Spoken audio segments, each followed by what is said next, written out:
Way back in 1994, Nike designer Eric Avar set out on a mission to create a basketball shoe where it would feel like you're dipping your feet in like a bath full of liquid, and then the liquid would mold to your feet, you step out, and you can go and play. The process of figuring all that out took years, but by 1997, Nike had finally figured it out, a very expensive process, might I add, and it was made with Scottie Pippen as the face of the shoe in mind. However, Penny Hardaway saw the shoe in an informal meeting with Nike designers, and he was like, "What is that?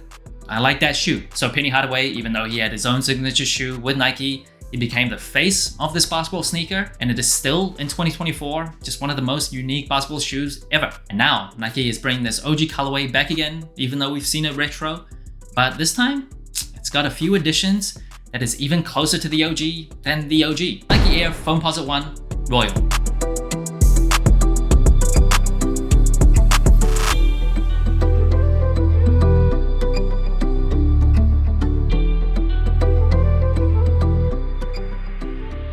The shoe is dropping on September 13th for $240 in the United States. First impressions of the shoe. I'm not gonna say I'm like a die-hard Foamposite guy, but when it's a nice colorway, I do like them. And when it's an OG and historically significant colorway, I like it even more. This blue is nothing too crazy, nothing too out there, nothing too bold. I'm more of like a simple, plain type of guy.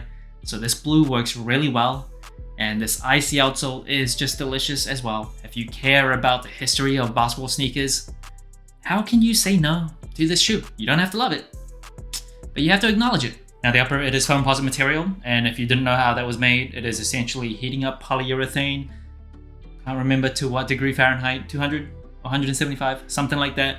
By heating it up to a high temperature, they pour it into this very expensive mold, and then when the liquid cools, it forms this very unique shape. And the shape is also inspired by the shell of a beetle.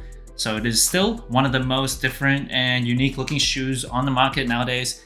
And this Foamposite material is known to be super durable. Now I have more to say on ties in comfort later, but when you first put your feet in, it might feel a bit stiff. You'll need to break the shoe in, but once it's broken in, it really just starts to mold to your feet.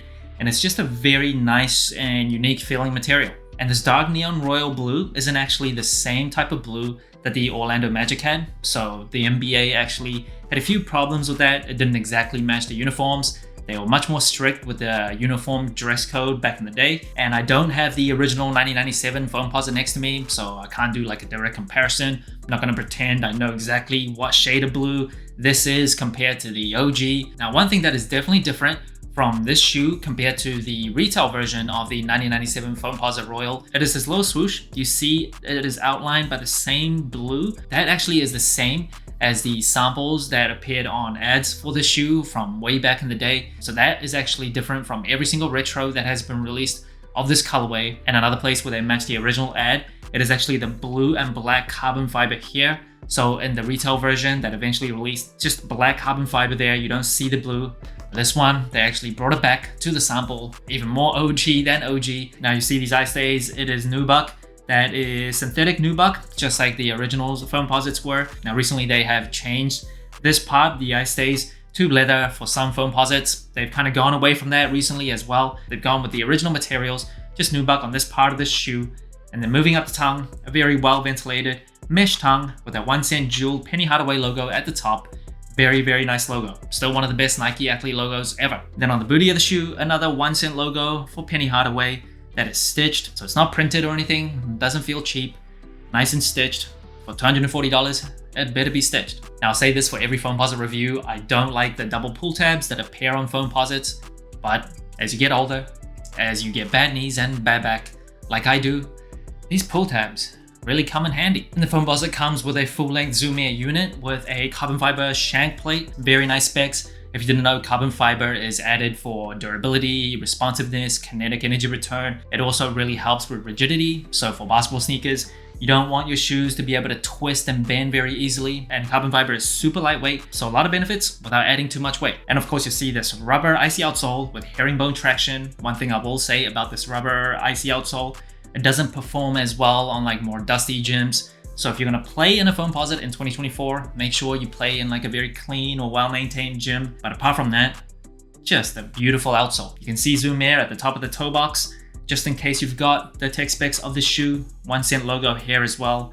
And of course, like I mentioned before, that blue and black carbon fiber, that's the same as the ads that were shown leading up to the original release of this shoe. And the insole of the shoe, barely any cushioning, barely any added comfort, just might as well put some paper or cardboard in there. And the box of the shoe, a black Nike box, nothing too special.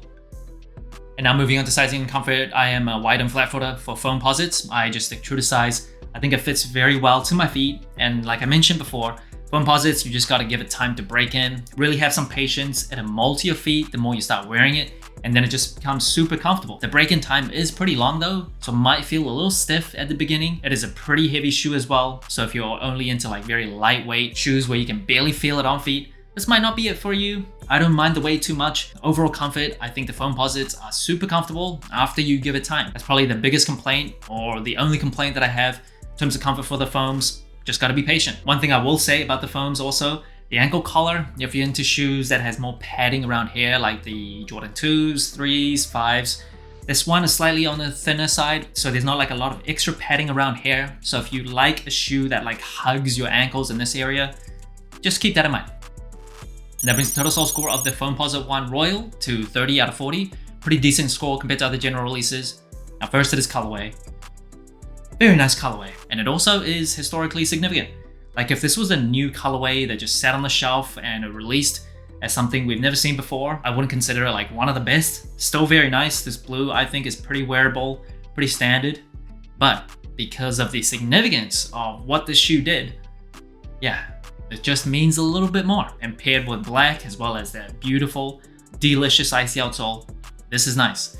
In terms of materials, I really like Foamposite materials. Super durable, super tough, molds to your feet as time goes on, and it also is just so unique. It's such an innovative thing. The nubuck isn't like the best nubuck, but that's always been the case for Foamposites, and it is very small amounts. Overall, I really like the Foamposite material. Now in terms of comfort, it's pretty heavy, long break-in time, but if you can ignore the weight and you have the patience to break it in, it becomes a super comfortable shoe. The tech specs still work really well. Full length Zoom Air with carbon fiber definitely still holds up in 2024. This inner booty helps. I think the foams are a decently comfortable shoe. Now in terms of versatility, I think this is probably the one weak point about the foams.